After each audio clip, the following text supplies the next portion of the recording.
नमस्कार दोस्तों, मैं अंकुर उपाध्याय स्वागत करता हूं आप सभी का एक बार फिर से अपनी नई वीडियो में। भारतीय बाजार में गिरावट होते हुए दिख रही है और गिरावट थोड़ी बड़ी दिख रही है।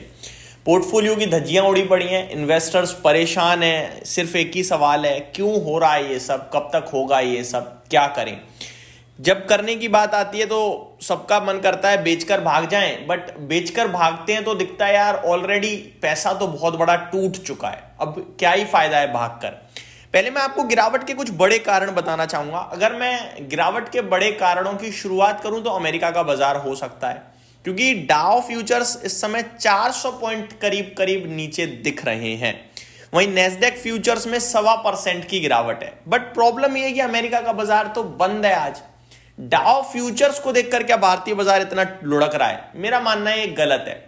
हाँ, ये हो सकता है कि डाउ फ्यूचर्स नीचे हैं, पॉसिबिलिटीज है कि कुछ प्रिडिक्ट कर रहे हो यूएस ईरान के, या फिर ये जो यूरोपियन यूनियन ने अभी अभी क्या किया, फ्रीज कर दी ट्रेड एग्रीमेंट, क्योंकि प्रेसिडेंट ट्रंप ने यूरोपियन यूनियन की ही कुछ 8 कंट्रीज के ऊपर टैरिफ लगा दिया।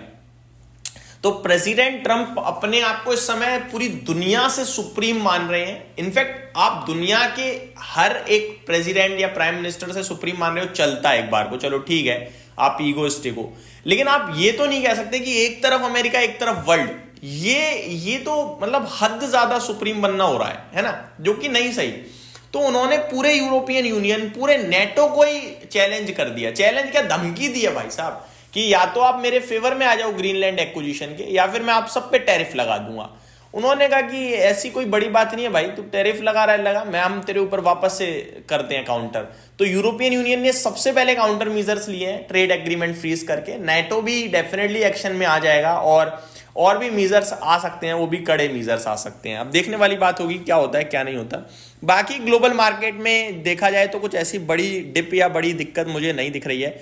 जापान के बाजार भी करीब 1% नीचे दिख रहे हैं, निकाई में 500 पॉइंट्स की गिरावट है।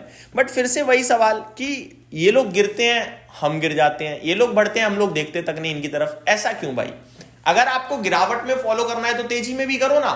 तो मेरा मानना यह है कि ये अमेरिका, जापान या एशिया पैसिफिक गिरावट की वजह से नहीं गिरे हैं, ये गिरे हैं अपने खुद के पर्सनल रीजंस की वजह से।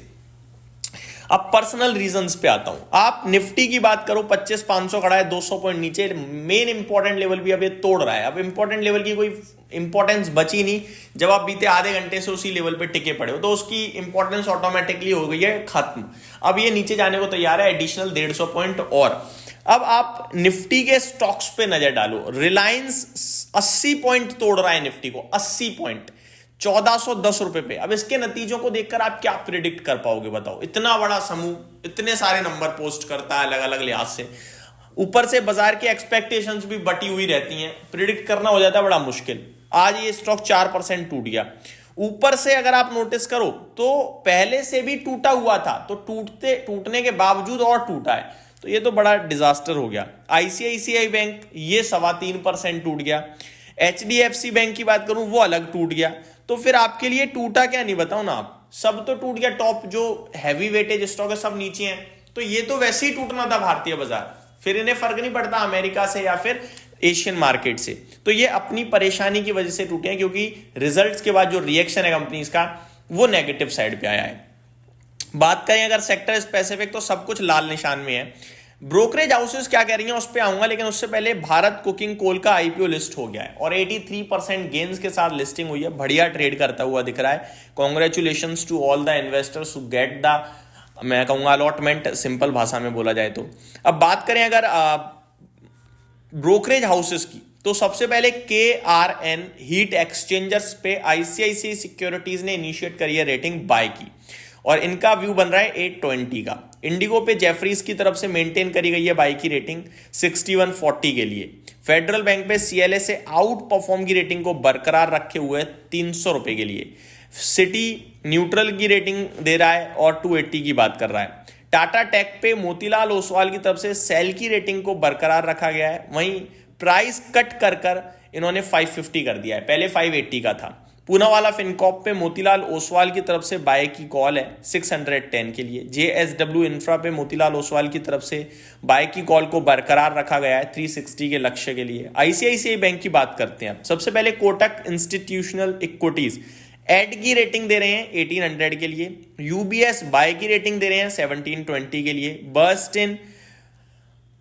बर्स्टिन की बात करी जाए तो मार्केट परफॉर्म की बात कर रहे हैं, मतलब आउट परफॉर्म कहना चाह रहे हैं क्या, बट परफॉर्म लिखा है केवल 1550 के लिए। आईसीआईसीआई बैंक पे जेफरीज 1730 के लिए बाय की कॉल दे रहे हैं, तो ये है। मॉर्गन स्टैनली का ओवरवेट की रेटिंग है 1800 के लिए, सीएलएसए की तरफ से आउट परफॉर्म की रेटिंग है 1700 के लिए, सिटी की तरफ से बाय की रेटिंग है 1720 के लिए। एचडीएफसी बैंक पे बात करें तो कोटक इंस्टीट्यूशनल इक्विटीज 1050 की बात कर रहे हैं, एड की रेटिंग है। वहीं सिटी की तरफ से बाय की रेटिंग है 1200 के लिए, जेफरीज की बाय की रेटिंग है 1240 के लिए, बर्स्टिन की आउट परफॉर्म की रेटिंग है 1200 रुपए के लिए, सीएलएसए की तरफ से आउट परफॉर्म की रेटिंग है 1200 के लिए। रिलायंस की बात करूं तो जेफरीज बाय कह रहे हैं 1795 के लिए, कोटक इंस्टीट्यूशंस ऐड कह रहे हैं 1620 के लिए, मॉर्गन स्टैनली ओवरवेट है 1850 के लिए, जेपी मॉर्गन ओवरवेट है 1675 के लिए, गोल्डमैन सैक्स बाय कह रहे हैं 1820 के लिए, सिटी बाय कह रहे हैं कि 1815 के लिए, सीएलएसए आउट परफॉर्म कह रहा है 1650 के लिए। तो विप्रो पे की बात करें तो यूबीएस मेंटेन कर रहे हैं न्यूट्रल की रेटिंग 290 के लिए, जेफरीज अंडर परफॉर्म की बात कर रहे हैं 220 के लिए, नोमुरा बाय के लिए कह रहे हैं 290 के लिए। तो कहने वाली बात यह है कि ब्रोकरेज हाउसेस तो मिली हुई है भाई, ज्यादातर पॉजिटिव साइड पे है, नेगेटिव तो मुझे नहीं दिख रही है। टेक महिंद्रा पे भी काफी रिपोर्ट्स हैं, बताना चाहूंगा। जेफरीज की तरफ से अंडर परफॉर्म की बात है 1420 के लिए, एचएसबीसी की तरफ से बाय की कॉल है 1980 के लिए, नोमुरा की तरफ से 1810 के, नोमुरा की तरफ से बाय की कॉल है 1810 के लिए, सीएलएसए की तरफ से आउट परफॉर्म है 1810 का व्यू है। पॉलीकैप पे गोल्डमैन सैक्स की तरफ से मेंटेन करी गई है न्यूट्रल की रेटिंग, लेकिन टारगेट प्राइस हाइक किया है इन्होंने, पहले 7130 का था, अभी 7930 कर दिया है। वहीं मॉर्गन स्टैनली ओवरवेट है 9373 के लिए, जेफरीज बाय की कह रहे हैं 19225 के लिए, सिटी बाय के लिए कह रहे हैं 9500 के लिए। तो बहुत सारी ब्रोकरेज हाउसेस की रिपोर्ट आई है और ये कुछ स्टॉक स्पेसिफिक रिपोर्ट्स जो मैंने डिस्कस करी। उम्मीद करता हूँ डिटेल्स पसंद आई होंगी। Thank you so much for watching this video. Have a great day guys.